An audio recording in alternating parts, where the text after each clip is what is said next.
Hey, what's going on, guys? My name is Colin, and today I want to talk to you about a board game that I've been playing a lot and an expansion that goes with it, which makes it just way more fun in my opinion. It's called Zombicide Black Ops. It's an expansion that goes to Zombicide Invaders, so you can't play this alone as is. You'll need to get Zombicide Invaders. Great game. I've loved it. I played it every week with my friends. I've probably played about 15 to 16 different campaigns. A lot of fun. And there wasn't a lot of content online kind of explaining what came in the box, how the characters, survivors worked, what sort of special abilities they had, weapons, how does the new Juggernaut Abomination work. These were things that I was kind of wondering. So I wanted to kind of make a video to show you guys what was going on. So basically, let me also kind of state that this is a cool expansion because there's Zombicide Darkside, which is a completely different game, but you can actually use this as an expansion for Zombicide Invaders and Zombicide Darkside. So it's kind of a two-in-one expansion for two other core sets. So if you buy this by itself, you won't be able to play. So don't do that. You need Zombicide Invaders first, so do that. Highly recommended. And the price for this was about $50 US, so there's that. It's a little pricey, but I'll go over kind of the perks of what you get when you buy this, and then I'll show you some of the cards of the survivors, which lets you play with essentially 12 survivors, which is just so much better. If you play with 3 to 4 people and you just have the core set, there's only 6 survivors, so somebody's gonna have to play with 1 survivor. Personally, as somebody who has played with just 1 survivor, it's a little boring. I don't like it. I want 2 survivors, and I'll go over some of the survivors that come in this and the weapons, how the Juggernaut Abomination works. There also comes with 2 new, 1 turret and a new bot that comes with it, which are both very cool, and I'll discuss that. So first off, let's get down to the survivors. That's what everybody kind of wants to know. What are their abilities? How are they different? How are they new? And I'll start off by saying that each one of these survivors, the Black Ops survivors from the Black Ops expansion, they're gonna start out with set weapons. They don't pick from the cattle prod and the SMG weapons that are for the core set. So basically, they start off and they get 2 weapons. They're special. They're special people. So they start off with weapons, and they get 1 shot glove, which hopefully you can see that right there. And then they also get, so they get a melee weapon, an energy weapon, the shot glove, and then they get the Blackbird SMG. So basically the Blackbird SMG is a better version of the SMG, but you can't dual wield it. Both of these weapons you can't dual wield. That's a little con of it, but at the same time you get a powerful weapon. The shot glove does 2 damage, and you can use it outside. The SMG can actually shoot within the square that you're standing, and it also gets an extra die. It gets 3 dice when you roll instead of the 2 for the SMG. So that's what they come with. Any Black Ops survivor that you pick will use those preset weapons, and it's pretty cool, you know? So you get a couple different options. It makes you a little more aggressive, a little more dangerous, I guess. I don't know. So that's that, and then let's get on to the survivors. So we'll start off with my main man, Kyle, and Kyle has enhanced senses. So what enhanced senses means is that you can shoot, when you're in room, like when you're inside, you can shoot, basically there can be a room in between you and your zombie. So if you have something that shoots 3 range, normally you would just be able to shoot from this room to the room next to it, or any room next to it. With enhanced senses by his ability for Kyle, you're gonna actually be able to shoot something that is 2 squares away, and you'll be able to kill something further away inside a closed area, a room, which is pretty good. A lot of these campaigns that I've played, there's a couple of them where it's all inside, so this is a very valuable character, really good character. One of my favorites, Fiona, very cool survivor. She has the 0G run, so I'll show that to you. And basically 0G run means that she can use one action and move 2 spaces. So she can cover a lot of ground. That's good. Always good in Zombicide, especially when you're trying to run away from things that are killing you. Seems pretty logical. And one of my personal favorites, Solomon. He, Come On Games makes great models, and I really like this guy's model. And he comes with the beginning ability of +1 die to melee, which is, it's okay. It's not great, but I'm gonna throw that back up there again and show you that in the orange you can see Medic. That ability is absolutely amazing. There is nothing in this game that can bring your armor back up. There's no way to like regain that. You can draw equipment cards. There's 4 in the core set of body armor, but with this you can actually, anybody that at the end of their turn is in the same square or sector that he is in, he will actually replenish 1 of their armor. So if all 6 of you are in there and you all took 1 hit, you will all re-heal or heal back up to your full amount. So that is absolutely amazing.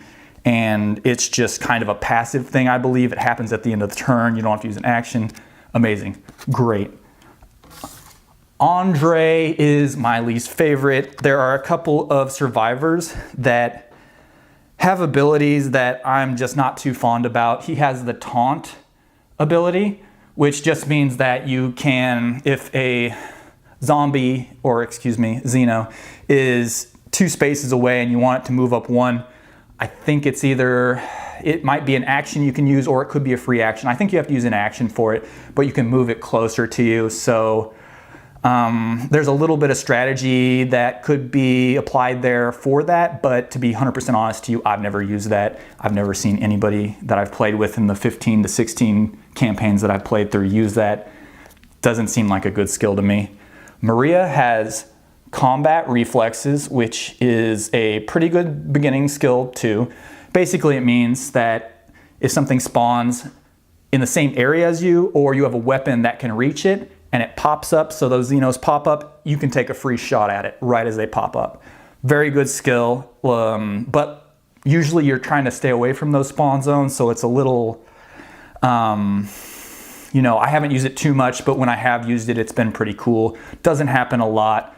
There's obviously other skills that are just, in my opinion, much better. So, and then last but not least, we have Jean.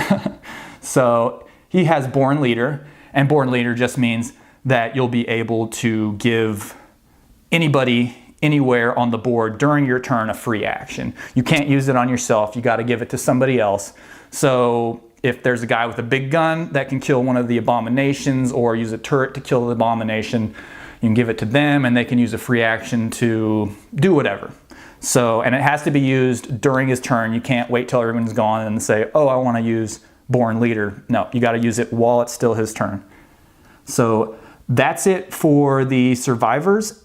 And what I would like to do now is move on to the bots and or the bot, excuse me. So basically, there's a new bot. It's called the Crawley bot, the XN35. Sure, whatever.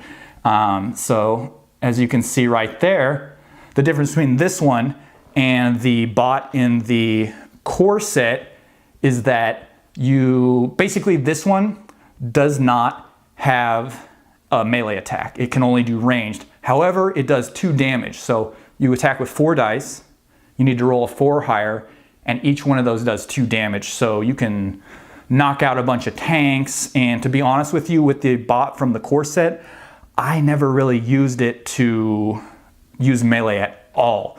Usually you want to stay away from these things. The bot only has 1 point damage, and once it's hit, it's gone. You can't bring it back. So you want to usually stay away and just kind of shoot from afar at the Xenos or whatever's in your area.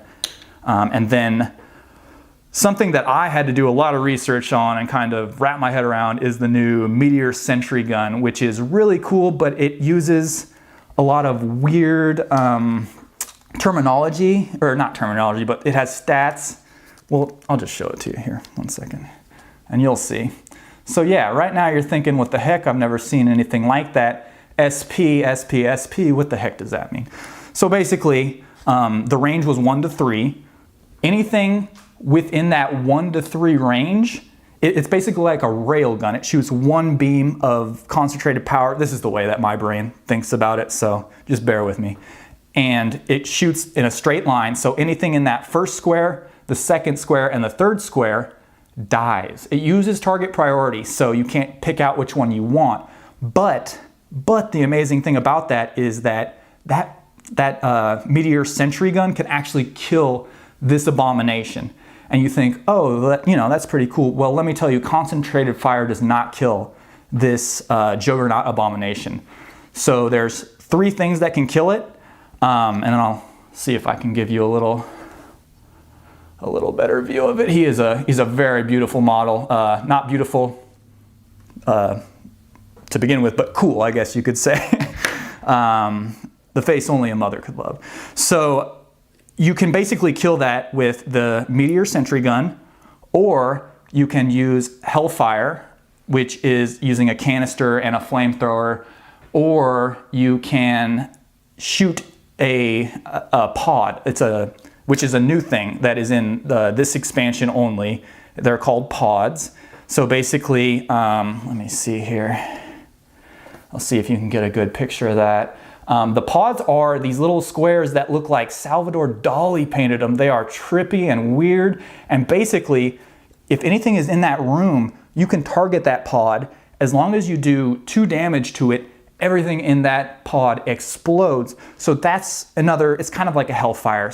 But it's in a room. So if you could lead it into that room, shoot that pod, it blows up, you get the experience for this guy, and you just kind of go from there.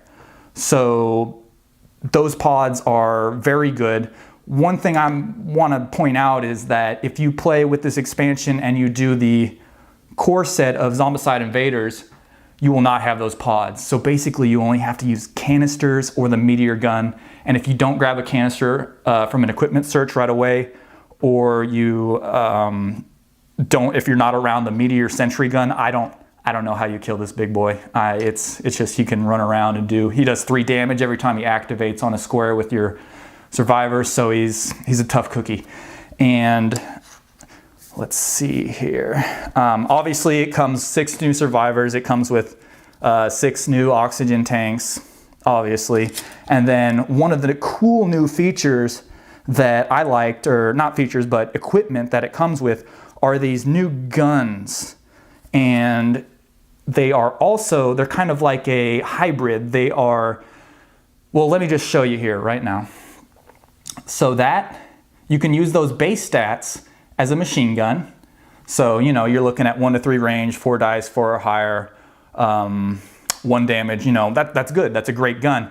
But at the same time, if you look there, you can also use it with a canister equipped to it and use it as Hellfire. So it gives you more chances to grab something that can use a canister to kill the Juggernaut. Very cool. I like it. There's a roaster MG, a couple different mini guns. Here's the roaster MG. It's just a little different, so.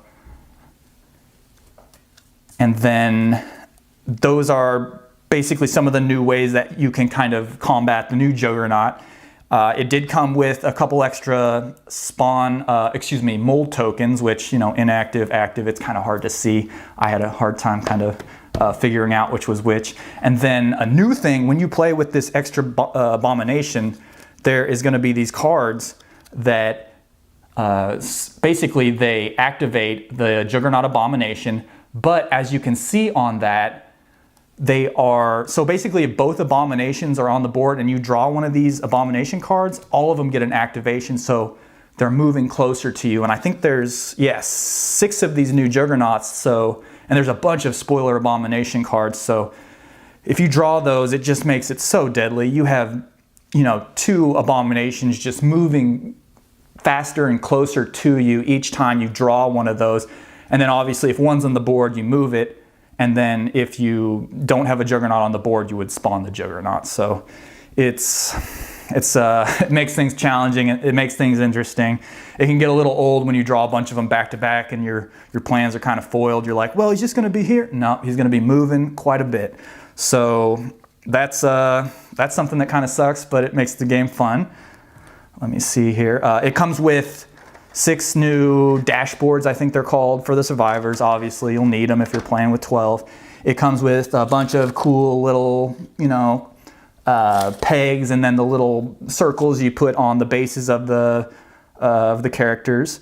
And then one more thing before I get out of here that I wanted to show you was some of the new weapons, and it's just kind of like an honorable mention.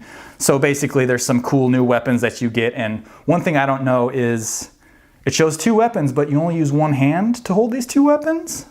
So I don't know what's going on there, but here they are. The Nova Cutters, very cool weapon. We got the Downtown Bros, which, my personal favorite, as we know why. And then one of the best weapons in the game that you get with the expansion is, it's called Solomon Chainsword. You don't need Solomon to use it. It's just, I don't know why it has his name, but anyway. 6 dice, 4 or higher, 2 damage. That is just devastating. You can just wreck things. I mean, absolutely amazing. Absolutely amazing card. If you draw that on your first turn, everything's looking a little better. So I wanted to show you all of that stuff. And if you have any other questions about how it works or what's going on, or whether or not I recommend it, I can tell you right now I do. It's worth it, like I said, to have extra survivors that you can play with. I've been enjoying it. It's a great game. And if you have any other questions or need a little more information about it, or how the expansion works with the core set, or even just how the core set works in general, leave me a message or just a little comment thing down below. There's no dumb questions. And if I missed anything or if I didn't get anything right, just let me know, and I'll tell you how you're wrong. And no, I'm joking. But thanks for watching my video, and I hope this kind of explained what you get when you buy this. Like I said for the 4th time, I recommend it. Go get it. Go buy it. In Lawrence, Kansas, there is Game Nut. They have all these games. The staff is really friendly. They'll let you know this and that. You can look at the box. And like I said, give me comments if you have any questions. Thanks for watching my video, and I'll see y'all later.